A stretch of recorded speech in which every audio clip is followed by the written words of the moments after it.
Well, hey, I'm Mike. Come on in. Well, welcome to my home.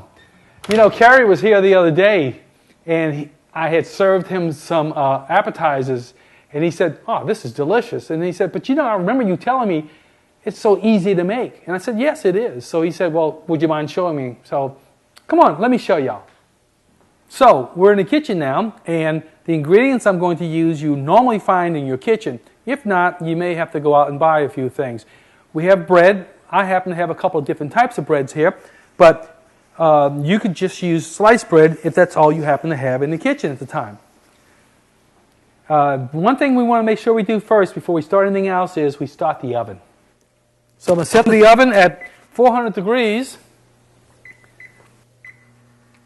and we're probably going to bake for 15 to 20 minutes. We have olive dressing, we have shredded cheese, which you can either buy block cheese yourself, or you can buy it pre-shredded. Fresh tomatoes, very important, but if you don't have fresh tomatoes and you happen to have canned tomatoes in the pantry, you can use that. We have Parmesan cheese. Use a little bit of that in there, makes it taste a little bit tastier. We take our tomatoes and we're going to slice them. We want them sliced thinly. So we slice them about 1/8 of an inch thick, and each piece of bread will receive a tomato on it. French bread, we cut it approximately 1/4 inch thick, and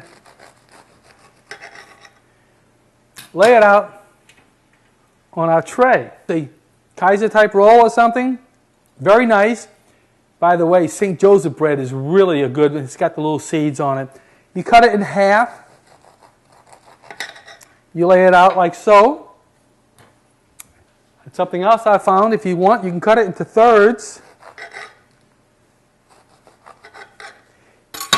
And it makes it just that much thinner. Something interesting too is you can take something like a roll like this, and you can actually cut off a very small piece of it,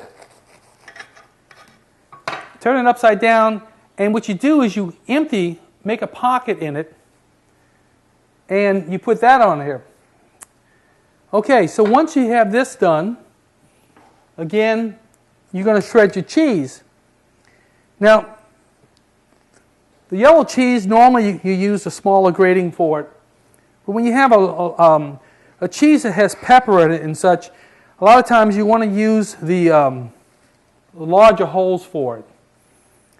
So, like I said, the bread's finished. We're ready to go with doing the meat of the work, as I like to say.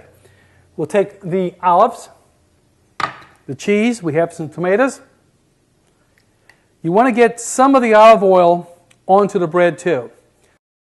And you can put the Parmesan cheese on prior to the tomato and cheese, or you can put it on after. It really won't matter. Again, it's up to whatever you decide you want to do. Well, as promised, she's all done, and you didn't have to go through the pains of watching me build each one.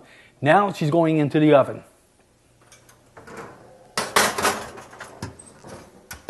We're going to set the timer for 20 minutes. If you're not certain about how long you think it should cook, then what you could do is set it for a little bit less time and watch it.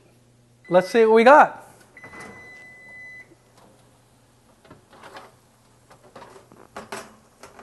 Oh, yeah. And it's hot, too.